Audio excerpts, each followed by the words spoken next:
На крајот од секоја една таква приказна стои човечки фактор, Кој што одлучува.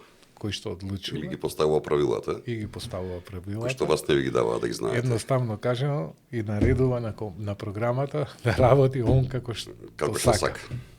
Тоа е тоа. Добро, дали ви од агрегаторите побарате информација на кој начин им работи алгоритмот, кои им се правилата, како го прават тоа, како...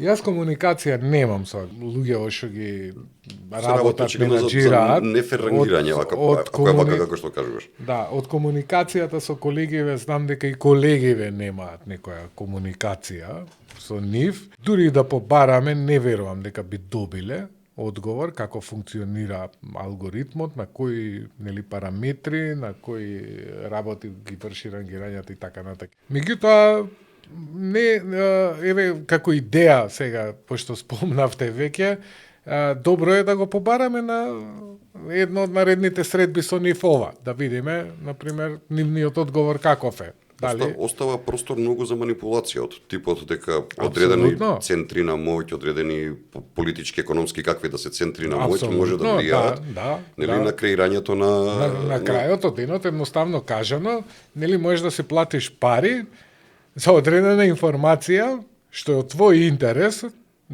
да се држи горе.